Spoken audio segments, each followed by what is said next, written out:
네, 이번에는 중환자를 위한 영양 중재의 최신 경향에 대해서 말씀드리겠습니다. 이제 중환자실에 보면 이렇게 심한 외상을 당한 사람들도 있고요.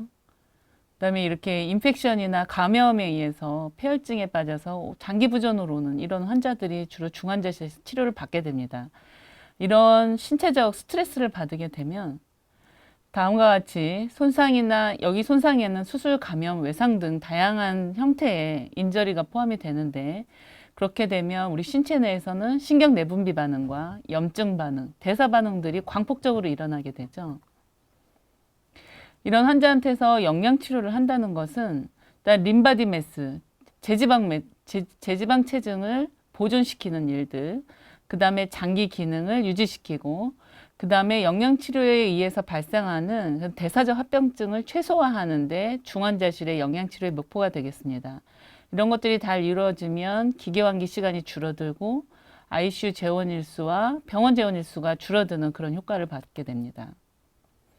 최근에 그런 말뉴트리션 환자를 구성한 여러 가지 카테고리가 있는데 우리가 보는 환자들은 저 오른쪽에 있는 어큐트 디지즈 환자고 위에서 보시면 영양 불량의 위험이 있는 환자는 말뉴트리션과 언더뉴트리션에 대한 개념으로 들어갑니다. 여기에서는 디지즈가 있고 없고로 갈리게 되고 또한 그 디지즈가 인플라메이션을 동반되어 있는 아시다시피 얼서레이티브 콜라이티스나 크론 환자는 크로닉한 인플라메이션을 동반하지만 여러분이 지금 보시고 있는 중환자들은 급성기 염증을 동반한 저 빨간 그룹에 있는 환자들이 되겠습니다.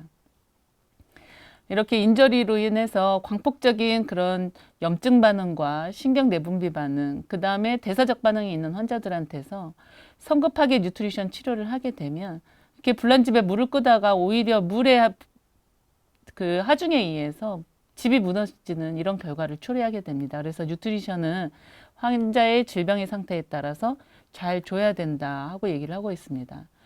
우리 중환자실에 오는 환자 중에 그럼 열량 불량 환자가 어떻게 되는지 일단 스크리닝하는 도구를 보시겠습니다. 스크린은 이렇게 모든 환자들을 대상으로 하는 머스트라는 툴이 있고 입원 환자를 대상으로 하는 NRS 2002, 그다음에 중환자 대상으로 스크리닝하는 뉴트릭 스코어들이 있습니다.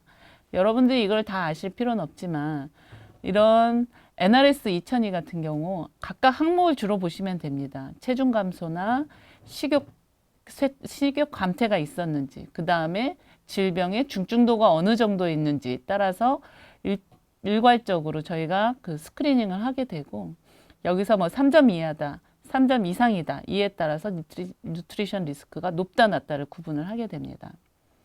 뉴트릭 스코어는 중환자에 있어서 영양과 직접적으로 관련은 없지만 굉장히 중증 환자로 영양 공급을 했을 때 도움이 되는 환자에 대한 개념이 되겠습니다. 그래서 식사나 체중 감소 상관없이 이렇게 환자의 중증도를 표시하는 다음과 같은 나이, 아파치트 스코어, 소파 스코어, 동반 질환수, 그 다음에 병원에 입원해서 중환자실 입시까지의 기간, 그 다음에 IL4 이런 기준을 통해서 뉴트릭 스코어를 매기고 이것도 점수에 따라서 점수가 5점 이상인 경우에 그나 높다라고 얘기를 하고 있죠. 이걸 여러분들이 다 아실 필요는 없어요. 이렇게 스크리닝에서 고위험도다 얘기되면 영양 평가를 하게 되는데 이것도 다양한 툴이 있습니다. PNI, PMA, PNA, SGA, PGSJ가 있는데 골드 스탠다드는 PGSJ가 되고 다음과 같은 툴을 사용해야 되는데 굉장히 복잡하죠.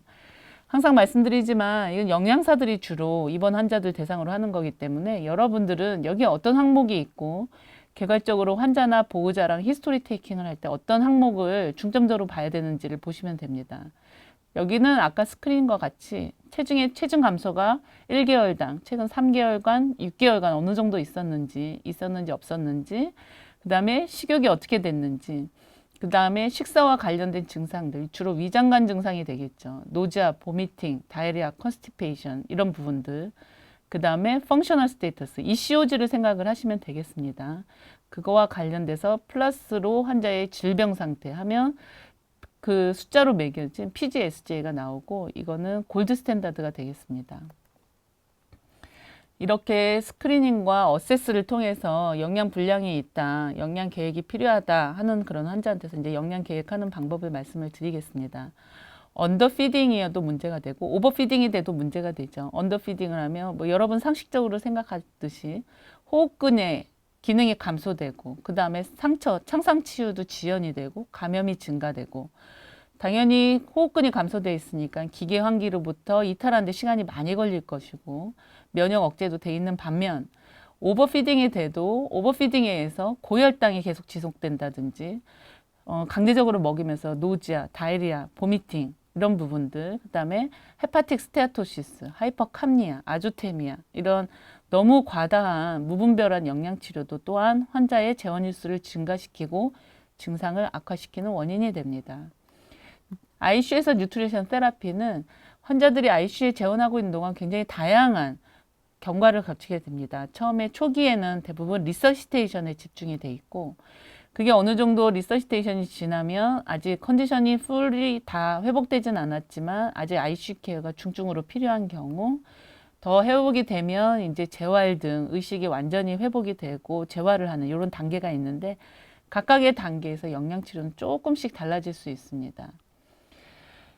자, 이런 환자들에서 열량 요구량 구성이 어떻게 되어 있는지 보겠습니다. 일단 총 열량 요구량은 기초대사량과 음식 소화를 위해 필요한 에너지, 생리적 활동 에너지들이 포함이 됩니다.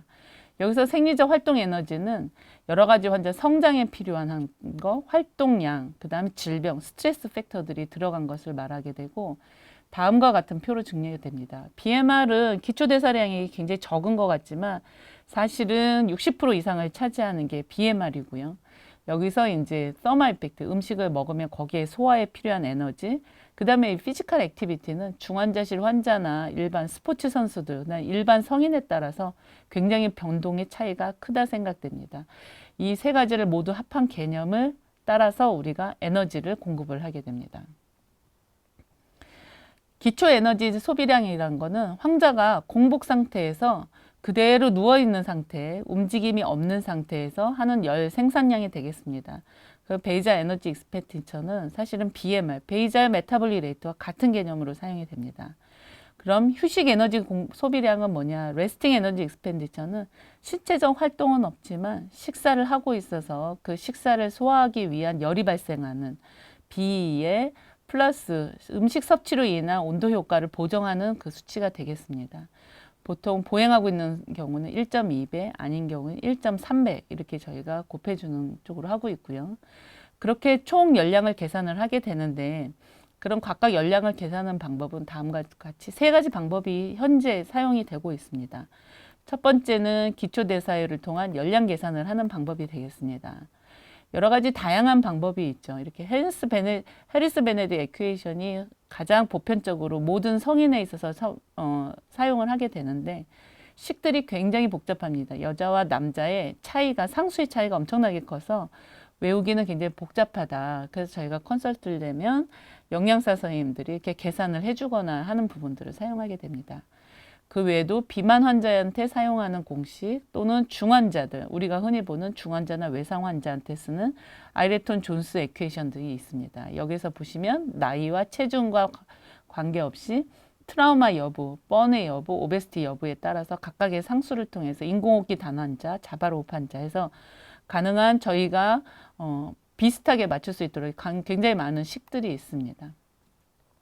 그래서 저희가 이제 기초대사량을 재게 되면 거기에다가 활동지수나 스트레스 지수를 현재 환자의 상태에 대비해서 곱한 다음에 전체 에너지를 얼만큼 줄 수 있는지 주는 게 필요한지를 계산하게 됩니다.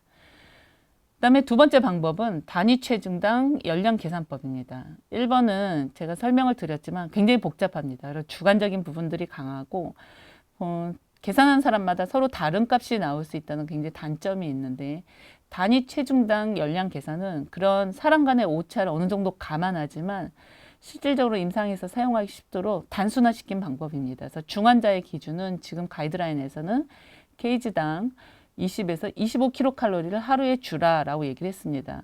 어떻게 보면 너무 심플하지만 오히려 그것이 장점이 돼서 현장에서 1000을 줘야 돼, 3000을 줘야 돼 하는 것보다는 오차를 줄일 수 있다는 법들, 그 다음에 주치의가 이것들이 어느 정도 들어가는지 계산하기 훨씬 편안해서 적용하기가 쉽다는 장점이 있습니다. 세 번째는 간접 열량계로 실질적으로 기초대사율을 실측하는 방법입니다. 이게 실질적으로 골드 스탠다드고 이 수치를 맞추려고 아까 첫 번째 말씀드린 여러 가지 열량 계산법이 추론이 된 거죠. 이렇게 환자 호흡을 통제를 하면서 호흡에 필요한 산소, 그 다음에 호흡을 통해서 배출되는 이산화탄소 값을 실측을 하게 됩니다. 그렇게 되면 기초대사율을 측정할 수 있는데 이렇게 ICU 환자인 경우 벤틸레이터 서킷에 연결을 해서 환자가 들이마시는 산소와 내뱉는 CO2를 계산하게 되죠. 그럼 다음과 같은 공식에 넣어서 레스팅 에너지 익스펜디처, 현재 환자의 휴지기, 열량, 요구량을 추론할 수 있습니다. 이런 인다이렉트 칼로리메트리는 RE를 잴 수도 있지만 RQ라는 호흡 개수를 만들면서 이 분율을 따지게 됩니다. 그래서 RQ가 1인 경우에는 일반적으로 우리가 정상 상태에서 쓰는 에너지인 글루코즈를 사용하고 있다. 그래서 RQ가 1인 상태에서는 체력이 더 떨어지지도 그 다음에 더 축적이 되지도 않는다. 열량이 소모되거나 더 축적이 되지 않는 정상적인 상태로 보시면 되고 RQ가 0.7이나 0.8로 1보다 떨어져 있는 경우에는 지금 우리 몸에 축적된 에너지가 어디서 고갈되고 있다. 그러니까 라이포라이시스나 프로테올라이시스가 일어나고 있다. 그래서 추가적인 영양 공급이 필요하다라는 의미가 되겠고 RQ를 쟀더니 1점 이상이 나왔다. 그러면 지금 너무 오버피딩을 해서 몸에 지방이 축적되고 있다. 비만 클리닉에서 이런 걸 많이 사용을 합니다. 우리 ICU에 있는 환자들은 실질적으로 재보면 0.6에서 0.8까지 굉장히 많이들 그 축적된 에너지들이 고갈되고 있는 것을 알 수 있습니다. 다음은 이런 인다이렉트 칼로리메트를 계산하지 않고 굳이 재야 되는 그런 환자의 적응증들이 되겠습니다. 기초대사량 계산이 어려운 상황, 혹은 계산된 영양 공급을 맞춰서 주고 있는데도 영양 부족 현상이 지속되는 경우, 혹은 이런 대사적 잘 맞춰서 줘야 대사적 합병증이 최소화될 수 있는 경우에 사용을 하게 되죠. 열량 요구량에 대해서 얘기를 했고 지금은 단백질 요구량에 대해서 말씀드리겠습니다. 다음과 같은 세 가지 방법이 있고 세 가지 방법 중에 첫 번째는 아까 말씀드린 대로 굉장히 간단하게 일생활에서 사용할 수 있는 부분이죠. 우리 정상인들은 kg당 0.8에서 1g을 하루에 섭취를 하면 됩니다. 하지만 중환자들은 스트레스가 심하고 단백질의 요구량이 굉장히 많아지기 때문에 유럽에서는 1.3에서 1.5를, 미국에서는 1.5에서 2.0을 권고하고 있습니다. 또 중환자실에서는 그 장기부전 동반 환자들이 많기 때문에 유레미아가 있는 이런 심부전 환자들, 투석을 돌리지 않지만 BUN이 높게 유지되는 환자들은 프로틴을 좀 낮게 주지만 투석이나 CRRT를 돌리고 있는 환자들은 그쪽을 통한 단백질 소실이 크기 때문에 심부전 환자이지만 오히려 많이 주도록 권고를 하고 있습니다. 또 간경화나 간기능 저하가 있는 환자들은 대부분 프로틴을 제한하게 되는데 그런 환자들이 영양 부족이 많기 때문에 오히려 1.0에서 1.5로 중환자 준에서 많이 주도록 되어 있고 단 엔세팔로패시를 동반하고 있는 환자들에서는 제한하도록 권고하고 있습니다. 두 번째 방법은 계산하는 값입니다. 다음과 같이 이전에 많이 사용했던 것으로 전체 칼로리 중에 프로틴이 차지하는 칼로리의 비를 따라서 스트레스가 없는 경우는 150대 1, 스트레스가 없는 경우는 80에서 100대 1로 프로틴을 많이 주자는 건데 이 계산식이 굉장히 어렵습니다. 저희가 알고 있는 건 단백질인데 이거를 6.25로 나눠야 나이트로젠 값이 나오고 또 전체 에너지와 또 프로틴이 차지하는 에너지에서 나이트로젠을 재기 때문에 현재는 사용하고 있지 않습니다. 그다음에 실측하는 방법입니다. 질소 평형을 이용한 필요량을 계산하는 건데 저희가 이제 일정 시간 동안 24시간 동안 나이트로젠 밸런스를 잴 수 있는 방법은 오늘 오전 6시부터 내일 6시까지 소변을 모아서 그걸 검사실에 내보내고 그 24시간 동일 시간 동안 저희가 공급한 프로틴 양을 실측하게 됩니다. 그래서 인테이크에서 6.25를 나누면 저희가 공급했던 나이트로젠 값이 나오고 소변 검사는 바로 나이트로젠 값을 주게 되죠. 그래서 이게 양의 값이 되면 양의 질소 평형이다. 음의 값이 되면 음의 질소 평형이다. 얘기를 하게 되고 음의 질소 평형이란 거는 준 거보다 빠지는 게 더 많다는 거죠. 그래서 단백질 소실이 크다. 그래서 가능한 한 이것을 약간 양의 값으로 맞춰주기 위해서 이 결과를 저희 ICU에서는 일주일에 한 번씩 보면서 프로틴 양을 보충하는 그런 자료로 사용하고 있습니다. 지금 저희가 열량 공급량을 했을 땐 전체 열량, 그 다음에 그 중에 프로틴까지 말씀을 드렸습니다. 지질과 탄수화물은 그걸 단백질이 차지하는 부분을 빼고 적당히 나눠주면 된다. 그만큼 전체 마크로 뉴트리언트 3대 영양소 중에서 프로틴이 굉장히 중요하다 하는 걸 여러분이 꼭 기억을 하셔야 합니다. 자, 이제 전체 줄 수 있는 칼로리와 프로틴 양이 정해졌으면 이거를 이제 환자한테 직접 줘야 되는데, 골드 스탠다드는 장이 움직이면 그거를 사용해라. 항상 1차적으로. 좀 귀찮긴 하지만 엔테랄 뉴트리션을 먼저 고려하는 것들은 예전부터 했던 가장 중요한 포인트가 되겠죠. 경장 영양에 대해서 먼저 보면, 입으로 먹든 코를 통해서 위로 넘어가든 소장으로 넘어가든 일단 장을 통해서 넘어가는 것을 경장 영양이라고 합니다. 굉장히 다양한 경장 영양 제제가 나와 있고, 이런 경장 영양을 해야 되는 적응증은 위장관 기능은 괜찮지만 경구 섭취를 입으로 씹지 못하는 경우, 뭐 식욕 부진이 너무 노제가 너무 심하거나, 아니 노제가 아니라도 식욕 부진이 있거나, 삼키지 못하는 연화장애가 있거나, 의식이 없어서 씹지를 못하는 경우, 이런 경우는 엔테랄 뉴트리션을 먼저 우선적으로 고려를 해야 합니다. 경장 영양을 하는 루트는 굉장히 다양하죠. 코로 들어가는 경우도 있고, 스킨으로 퍼큐테너스로 들어가는 경우도 있고, 수술장에서 만드는 경우도 있습니다. 그리고 들어가는 팁이 위에 있을 수도 있고, 십이지장, 또 소장에 있는 경우도 굉장히 환자의 상태에 따라서 다양하게 저희가 사용을 할 수가 있습니다. 왜 자꾸 경장 영양을 사용을 하도록 얘기를 하느냐. 알다시피 음식은 정상적으로 장으로 들어가야 되고, 거기에서 영양분이 흡수된 메젠트릭 베인들이 다 리버를 통해서 들어가기 때문에 대사에 초음과를 하고 있는 장기로 갔기 때문에 피지올로직한 부분이 있죠. 그 다음에 카테타, 우리가 그 큰 베슬에 카테타를 넣지 않기 때문에 정맥 영양처럼 감염 합병증이 현저히 낮습니다. 그 다음에 장 점막이 굉장히 중요한 면역기관인데, 이쪽에 음식을 흘려보냄으로써 장 점막에 굉장히 그 갭을 인택트하게 할 수 있는 부분, 그 다음에 다양한 형태의 영양소 공급을 할 수 있다. 음식이 들어가야 GB 자체들이 컨트랙션 하기 때문에 담낭 기능을 유지하고 담낭염 발생률이 적다. 아무튼 여러모로 경장 영양은 굉장히 우선시하여 고려해야 합니다. 그럼 경장 영양이 안 되는 경우는 반대로 위장관 기능이 안 되는 경우입니다. 장폐쇄가 있는 경우, 천공, 출혈, 그다음에 피스툴라가 있는 경우, 그다음에 쇼파울이 굉장히 심해서 흡수가 안 되는 경우, 그다음에 설사, 변비, 구토가 심한 경우, 이런 경우들은 다 경장 영양의 금기증이 되겠습니다. 그럼 중환자한테서 경장 영양은 언제 시작하냐? 첫 번째는 아까 말씀드린 대로 금기증이 아니면 가장 우선적으로 시도돼야 된다는 거. 그다음에 이제 그 중에 하나 고려해야 될 것은 중환자의 특성에 따라서 혈력학적으로 안정화돼야 된다는 것입니다. 안정화된 후에 24시간에서 48시간 내에 시작을 해야 된다는 거고요. 일주일에 거쳐서 서서히 해서 목표치까지 최소한 일주일 내에는 증량을 해야 합니다. 우선적으로는 게스트릭 피딩을 권고를 하고 있고, 흡인의 위험이 굉장히 높거나 반복적으로 흡입이 있던 사람은 조금 더 깊게 파일로러스 지나서 포스트 파일로릭 피딩을 고려하게 됩니다. 아까 말씀드린 대로 혈력학적 불안정한 상태라는 어떤 상태냐, 굉장히 모호한 표현인데, 이제 추가적으로 계속 볼루스로 수액이 들어가지 않는 경우, 혈압이 출렁거리지 않는 경우, 아니면 바소프레서가 굉장히 고용량 들어가는 경우, 아니면 출혈이 있어서 지속적으로 수혈이 되는 이런 환자들은 혈역학적으로 불안정하다고 보고, 바소프레서는 들어가나 비교적 상대적으로 낮은 용량이 들어가고 지금 감량 중이다 하면 그 상태도 비교적 안정적인 상태라서 경장 영양을 시행하게 됩니다. 난 경장 영양을 전달하다 보면 입으로 저희가 숟가락으로 밥그릇에서 퍼서 밥을 먹듯이 관과 백과 펌프들을 사용을 해야 되죠.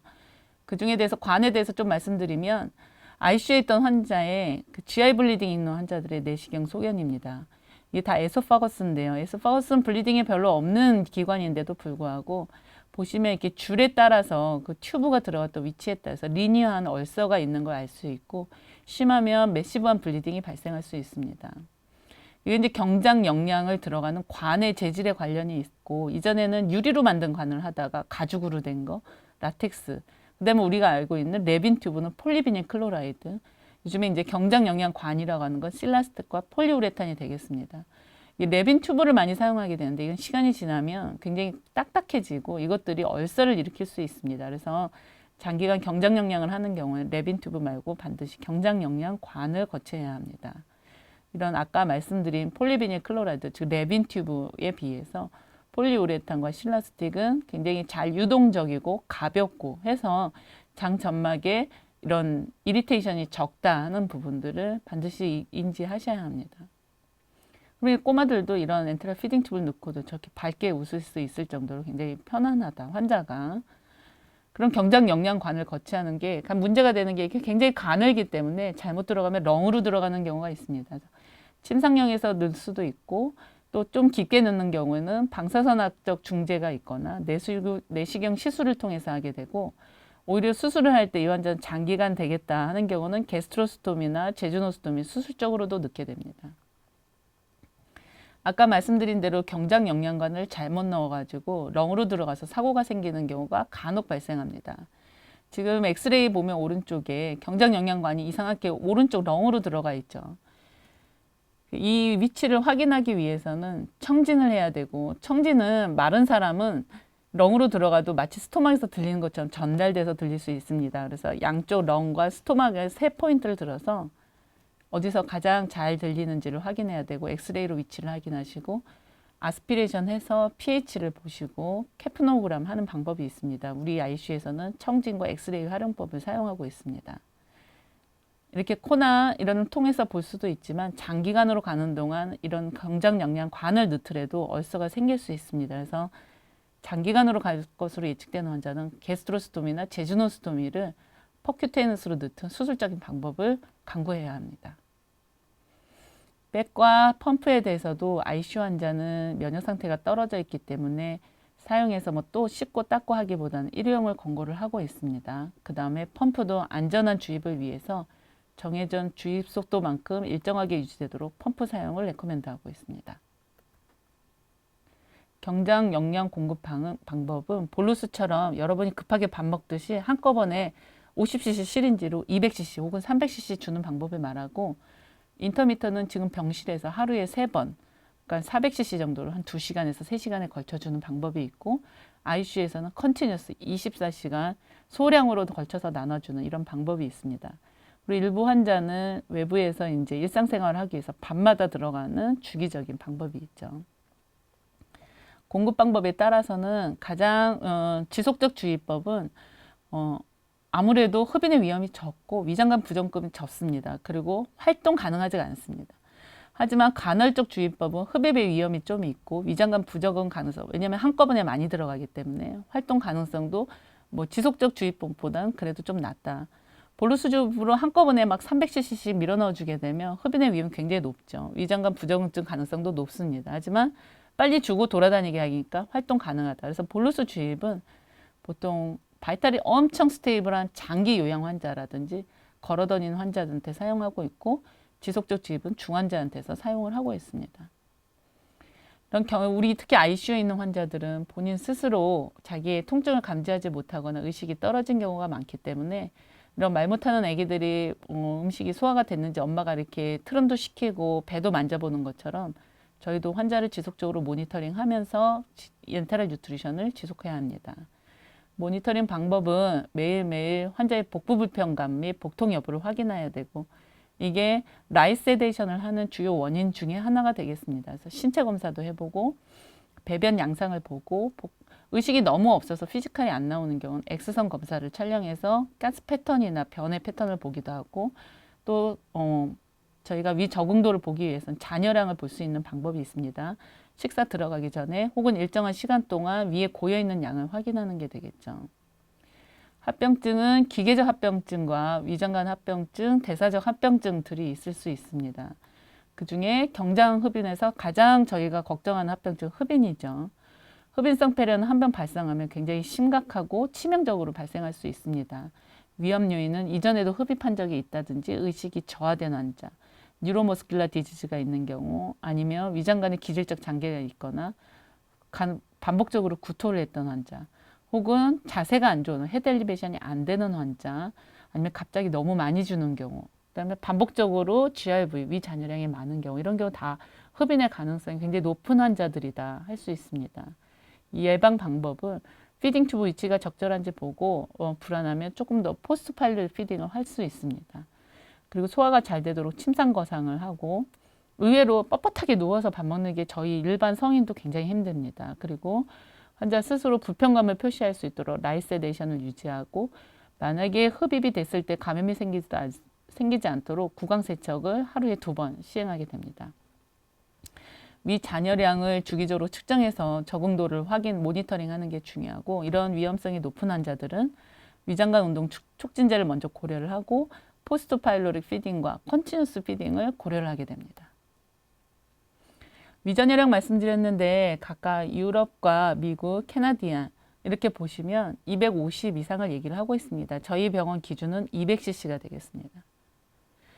변비도 저희 중환자에서는 굉장히 중요한 문제 중에 하나죠. 하루 종일 누워있기 때문에 전반적으로 장운동이 떨어져 있습니다. 그래서 변비들이 쉽게 발생할 수 있습니다. 그래서 치료는 수분을 충분히 주고 식이섬유가 포함된 제제를 주면 좋습니다. 그 다음에 변 완화제를 가능한 한 주면 좋습니다. 여러분이 비행기를 타고 오랫동안 가면 배 불편감이 있듯이 활동이 적은 것 자체는 이런 변비를 일으킬 수 있는 중요한 팩터 중에 하나이기 때문입니다. 그래서 약으로 안 되면 관장까지 가는 경우가 있죠.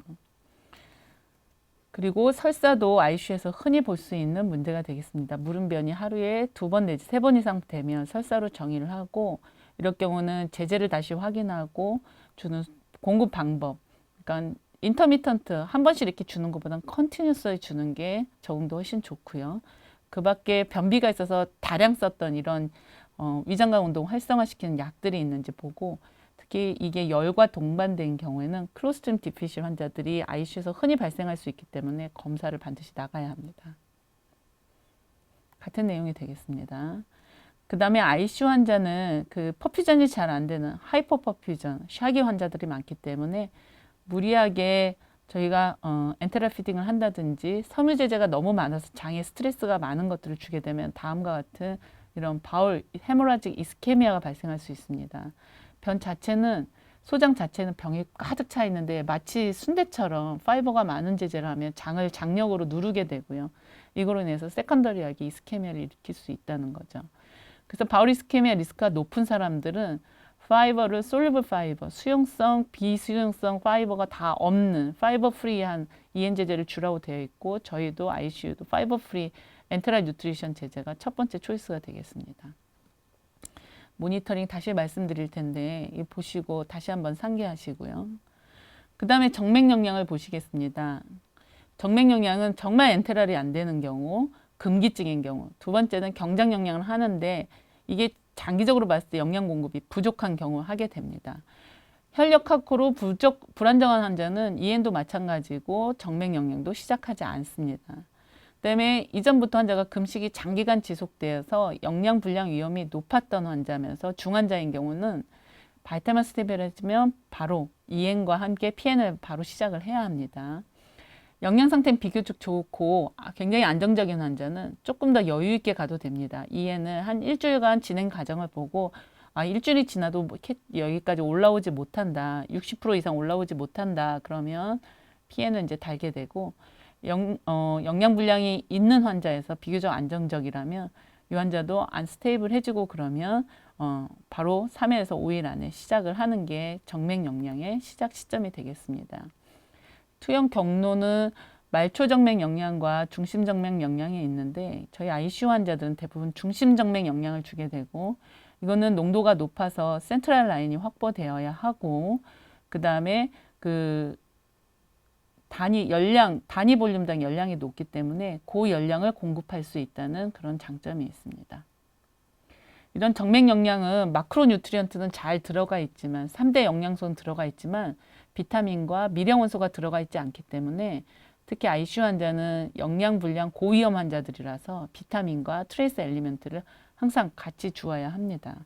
이 중 간담도 질환이 있는 환자는 간에서 배설되는 문제가 있기 때문에 망관과 구리의 투여량을 줄여야 합니다. 정맥 영양은 감염의 위험이 높다는 굉장히 큰 단점이 있어서 최근에는 이런 필터를 사용해서 감염의 위험을 최대한 낮추고 있습니다. 정맥 영양도 기계적, 감염적, 대사적 합병증이 발생할 수 있습니다. 그중에 영양재계 증후군에 대해서 먼저 말씀드리면 영양재계 증후군은 경장과 정맥영양 환자에서 모두 발생할 수 있습니다. 장기간 금식 아니면 먹긴 먹었지만 굉장히 지지부진한 상태가 오래됐던 환자한테서 갑자기 ICU에서 다량의 열량을 주면 처음에는 이 셀이 재생되면서 셀 안으로 업테이크되는 굉장히 많은 아이온들, 특히 포타슘, 마그네슘, 포스포러스 이런 것들이 갑자기 훅 떨어지게 됩니다. 이런 것이 일렉트라이트 언밸런스가 흔히 발생하지만 이게 심해지면 머슬의 기능이 떨어지면서 어리드미아가 발생할 수 있고 하트 페일러와 레스피레이터리 페일러까지 갈 수 있는 영양 치료를 하려고 하다가 어처구니 없이 굉장히 페이탈한 컴플리케이션이 생길 수 있는 것입니다. 이런 환자의 위험 인자는 다음과 같이 체질량 지수 BMI가 굉장히 많이 떨어져 있거나 최근에 체중 감소가 굉장히 심했던 환자들, 영양 치료가 열일 이상 전혀 없었던 환자들, 수술 전에 이미 이런 일렉트로라이트들이 깨져 있던 환자들, 혹은 그거보단 증상이 좀 덜하지만 2가지 이상이 되는 경우는 위험 인자로 저희가 보고 있습니다. 이런 리피딩 신드롬은 EN과 PN을 시작하는 환자들한테서 반드시 고려해야 되고 시작 때 갑작스럽게 하루에 전체 칼로리를 넣는 게 아니라 3일에 걸쳐서 서서히 주는 거 굉장히 중요하겠습니다. 그다음에 흔히 알고 있는 정맥영양 관련 간질환이 되겠습니다. 다음과 같이 3가지 종류가 있습니다. 인시던스는 7.4%에서 84%까지 보고되고 있고 콜레스테시스, 스테아토시스, 콜레리시아시스 이 3가지가 있고 각각을 구분해 보면 담즙 울체는 말 그대로 담즙이 욱체되면서 빌리루빈이 올라가는 것입니다. 주로 특히 소아 같은 경우에 NEC나 이래서 숏바울이 된 경우 흡수가 안 돼서 피해는 오래된 경우에는 간경화 간부전까지 가기도 하고 이런 환자들이 다발성 장기 이식을 하는 인디케이션이 되기도 하죠. 이런 경우에 예방과 치료는 피해를 감량하는 게 가장 좋고 경구와 경장 영양을 촉진해야 되는 부분이 있지만 사실은 이게 굉장히 임상적으로 이런 환자 여기까지 온 경우에는 경구가 안 되는 경우가 많기 때문에 원칙상에 그렇지 적용하기는 어렵습니다. 물론 이런 PN이 안 좋긴 하지만 오히려 최근에는 피쉬 오일에 오메가3 베이스드 팻을 줬을 때 이런 것들이 호전된다는 보고들이 있어서 소아에서는 흔히 치료제로 사용하고 있고요. 그 다음에 이런 간이 스트레스를 줄이기 위해서 파렌트럴 뉴트리션이 꼭 필요한 경우 쉬게 하는 시간, 특히 사이클릭 PN을 공급을 하면 조금 더 안정화를 찾는 경우가 간혹 발생할 수 있습니다.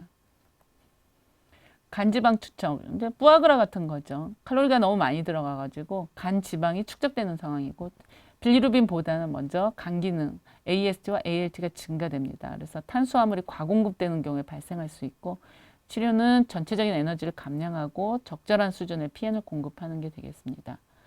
담석증은 담낭 정체에 의해서 발생하는 염증이 되겠습니다. 슬러지 같은 것들이 결국 막아서 염증을 일으키는 게 되고 치료는 콜레시스토키닌이 있지만 흔히 사용하지 않고 소량이라도 경구나 경장 영양을 줘서 담낭의 수축을 유발시키는 그런 방법이 가장 현명한 방법이 되겠습니다. 마지막으로 우리 ICU의 뉴트리션 프로토콜을 보시면 ICU의 특성이다 보니 혈력학적으로 안정해진 24시간 내에 시작을 해야 하고 제일 먼저 엔테랄 뉴트리션을 고려를 하게 됩니다. 만약 금기증이다 그러면 지체하지 말고 파렌테랄 뉴트리션으로 이틀에 걸쳐서 kg당 최소한 하루에 kg당 20kcal까지 도달하도록 단계적으로 올리는 방법을 사용하고 있고 엔테랄 뉴트리션이 가능하다면 파이버 프리 엔테랄 뉴트리션은 24시간에 걸쳐서 컨티뉴어스하게 하게 합니다. ICU 환자는 위장관 적응도가 떨어지기 때문에 기본적으로는 컨티뉴어스 피딩을 하게 되고 EN도 초반에는 kg당 20kcal가 되겠습니다. 20cc부터 시작해서 하루에 20cc 혹은 12시간에 걸쳐서 10cc씩 증가시키는 것을 하고 있고 아까 말씀드린 대로 이렇게 하긴 했는데 3일이 지나도 환자가 말뉴트리션이 있는 경우에 3일 내에 EN이 쭉쭉 진행이 안 되면 바로 파렌테랄 뉴트리션을 도달을 해야지 시작을 해야 되고 비교적 건강하다 그러면 7일까지 봅니다. 그래서 7일이 지났는데도 EN이 지진부진하면서 60%까지 도달하지 못하면 파렌테랄 뉴트리션을 그때는 고려를 해야 합니다. 다 하다 보면 아까 영양 계획을 할 때 프로틴이 굉장히 중요하다고 했는데 kg당 하루에 20kcal는 굉장히 적은 용량입니다. 초기에 시작하는 단계이기 때문에 만약에 이게 20kcal도 안 된다 그러면 열량도 줄어들지만 단백질도 줄어들게 됩니다. 그래서 500cc, 50g짜리 아미노애시드를 매일 추가 공급을 해주셔야 프로틴은 충분히 공급이 될 수 있고요.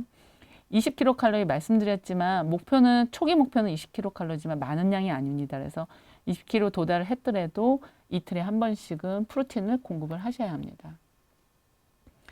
엔테랄 뉴트리션에 대한 부분을 다시 말씀을 드리면 모니터링 굉장히 중요하고 복부 신체 검사 매일 해야 되고 배변 양상과 이 잔여량을 보라고 말씀드렸습니다. 그래서 환자가 이제 라이세데이션 중에서 복부 불편감이 있는가 이게 명확하다 그러면 이해는 할 수 없습니다. 근데 뭐 먹을 수 있겠다. 그렇게 불편하지 않다 하면 이 잔여량이 최근에 어떻게 됐는지 봐서 한 차례 만약에 높았다 그러면 스탑하지 마시고 가스무틴이나 맥페란 같은 위장관 촉진제를 쓰시고 한 번 더 지켜보십시오. 그랬는데 GRV가 지속적으로 높게 나온다. 그러면 잠시 중단하셨다가 다시 위장관 기능이 좋아지면 시작을 하게 됩니다. 복부 불편감도 없고 위 잔여량도 낮은데 보니까 설사가 심하다. 설사도 결국 환자의 재원 횟수를 늘릴 수 있는 방법이 되기 때문에 설사가 있는 경우에도 바로 중단하지 마시고 혹시 내가 변비가 심해서 여러 가지 줄팔락이나 MGO를 다량 쓰고 있지 않았는지 확인하시고 그때 환자가 발열이 동반됐으면 혹시나 PMC가 동반될 수 있으니 CDPC 검사를 나가고 좀 지켜보십시오. 근데 지속적으로 설사가 되면 그때는 중단하셔야 합니다. 만약에 이런 적응증이 관찰이 모두 괜찮다면 아까 말씀드린 대로 12시간마다 10cc 혹은 24시간마다 20cc씩 증속하시면 됩니다. 이런 ICU에서 굉장히 많은 환자의 다양한 장기 부전이 있는 환자를 보다 보면 뉴트리션에 대한 계획은 굉장히 뒷전으로 가는 경우가 많고 놓치는 경우가 있습니다. 그래서 저희 ICU에는 NST 팀이 일주일에 3번씩 환자들을 모니터링하고 있기 때문에 이런 ICU에 입시를 한 환자들은 모두 NST 컨설트를 내서 도움을 받으면 도움이 될 것입니다. 다학제 접근으로 영양사, 약사, 간호사, 의사들이 같이 환자를 종합적으로 판단을 하고 보면서 컨설트에 답변을 주기 때문에 여러분이 혼자서 감당하는 것보다는 조금 더 많은 조언을 받을 수 있을 거로 생각이 됩니다. 모든 ICU, 결론입니다. 모든 ICU 환자들은 다 고위험 환자의 위험에 있다. 그 다음에 적절한 마크로 뉴트리언트와 마이크로 뉴트리언트는 굉장히 필수적이고 이런 EN과 PN을 많이 주는 것도 중요하지만 적절하게 줘서 이거에 대한 메타볼릭 컴플리케이션을 최소화하도록 항상 환자를 모니터링을 하는 것이 굉장히 중요하겠습니다. 예, 경청해 주셔서 감사합니다.